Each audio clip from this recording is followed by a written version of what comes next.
धारा 144 लागू की गई है, क्या कारण था और किस? देखिए, सामाजिक माध्यमों पे किसी भी तरह की विभ्रांति किसी के द्वारा न फैलाई जाए, इस पर 144 के तहत प्रतिबंधात्मक आदेश दिए गए हैं। साथ ही खुले में डीजल, पेट्रोल इत्यादि ले करके कोई भी कहीं भी नहीं जाएगा, न कोई बिक्री करेगा। इस पर भी 144 का प्रतिबंधात्मक आदेश दिया गया है।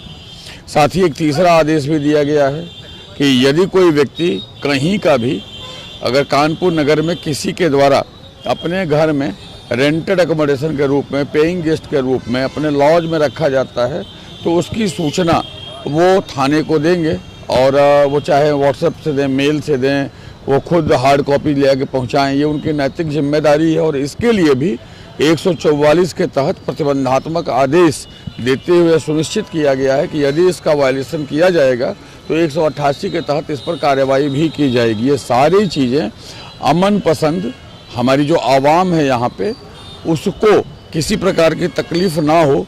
कहीं कोई ऐसा व्यक्ति जो बाहर से आकर के अनावश्यक रूप से यहाँ पे सिचुएशन क्रिएट न करे, कोई व्यक्ति सामाजिक माध्यमों में अपप्रचार न करे और किसी भी तरह से किसी भी व्यक्ति के द्वारा कोई प्लानिंग और एग्जीक्यूशन न हो, वो सुनिश्चित करने के लिए हम लोगों ने 144 के तहत 3 प्रतिबंधात्मक आदेश और 1 सामान्य प्रतिबंधात्मक आदेश, 4 आदेश दिए हैं।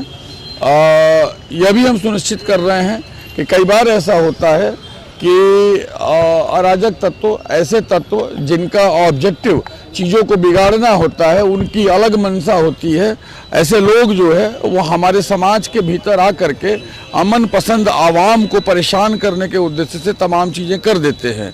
तो हमने सभी लोगों से बातचीत भी की है। हमारे जो यहाँ पर तमाम सुशिक्षित विद्वत जन, अलग अलग हमारे धर्मों के जो आचार्य हैं, जो हमारे उनके शहर काजी लोग हैं, जो मौलाना साहब लोग हैं, जो हमारे मस्जिदों के इमाम हैं, मंदिरों के जो पुजारी हैं, मुख्य पुजारी हैं, धर्माचार्य हैं, हमने सभी से बात की है।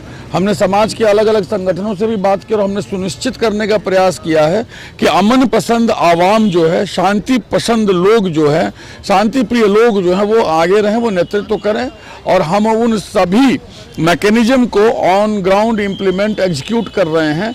चाहे वो कैमरा हो, चाहे वो LIU हो, पुलिस युवा मित्र हो, चाहे हमारे सिविल डिफेंस का वॉलंटियर हो, हमारा पुलिस बल व्यवस्थापन हो, QRT का व्यवस्थापन हो, हम सभी का स्वयं सड़क पे खड़ा रहना हो, या हमारे द्वारा अन्य सभी प्रकार के किए जाने वाले कार्य जो हम करने चाहिए हम कर रहे हैं। और हम यह सुनिश्चित करेंगे कि समाज में शांति बनी रहे, व्यवस्था बनी रहे, किसी को कोई मौका न मिले। धारा 144 लागू है जुमे का दिन, शहर में अलर्ट भी जारी किया गया और व्यवस्था को दुरुस्त करने के लिए आपने आदेश भी दिया है। किस तरह की कार्रवाई? देखिए, जुम्मे के नमाज के लिए 144 पर प्रतिबंधों के अतिरिक्त हमने ऑलरेडी एक आदेश दिया है, जिसमें यह हमने सुनिश्चित किया है कि 5 से अधिक व्यक्ति अगर एक साथ जुम्मे की नमाज को पढ़ने के लिए जाते हैं तो वो बिल्कुल जाएंगे।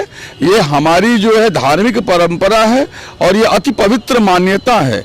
यह 144 का प्रतिबंधात्मक निर्देश उस पर लागू नहीं होता, लेकिन 144 के अन्य सभी आदेश उन सभी उपद्रवकारियों पे लागू होते हैं, होंगे और उसके अनुसार कार्यवाही होगी जो व्यवस्था को बिगाड़ने का कार्य करेंगे।